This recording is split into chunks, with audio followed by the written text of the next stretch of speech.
not drive a Chinese model. If I did, people would think I am cheap and laugh at me. Japanese and German cars are too expensive for me, so I might get a Hyundai Elantra or a Ford Focus. Please lend me $10,000. I'm begging you to help me out." That was insane. Foreign cars are double-priced in China. A Ford Taurus sells for 250,000 yuan in my home province of Sichuan, more than $30,000. I told Yuchen an automobile was just a vehicle, no need to be fancy. She must drop her vanity. Certainly I wouldn't lend her the money, because that might amount to hitting a dog with a meatball. Nothing would come back. So I said no. As it is, I'm still renting and have to save for the down payment on a small apartment somewhere in Queens.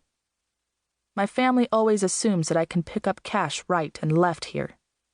No matter how hard I explain, they can't see how awful my job at a sushi house is. I waitress 10 hours a day, 7 days a week. My legs are swollen when I punch out at 10 p.m. I might never be able to buy an apartment at all. I'm eager to leave my job and start something of my own. A snack bar or a nail salon or a video store. I must save every penny. For 2 weeks, Yuchen and I argued. How I hated the email exchanges. Every morning I flicked on the computer and saw a new message from her, sometimes 3 or 4. I often thought of ignoring them, but if I did, I'd fidget at work, as if I had eaten something that had upset my stomach. If only I had pretended I had never gotten her email at the outset, so that we could have continued writing letters. I used to believe that in the United States you could always reshape your relationships with the people back home. You could restart your life on your own terms. But the internet has spoiled everything. My family is able to get a hold of me whenever they like. They might as well live nearby. 4 days ago, Yuchen sent me this message. "Elder sister, since you refused to help me, I decided to act on my own. At any rate, I must have a car.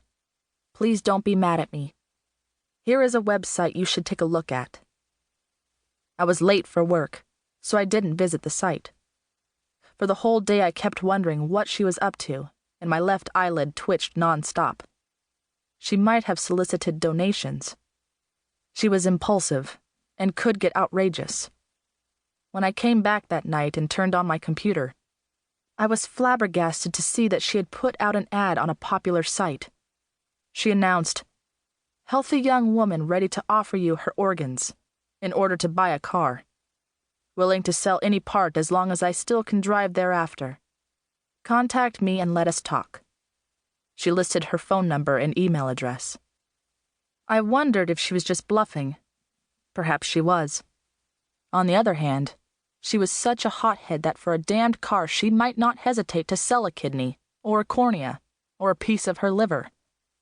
I couldn't help but call her names while rubbing my forehead. I had to do something right away.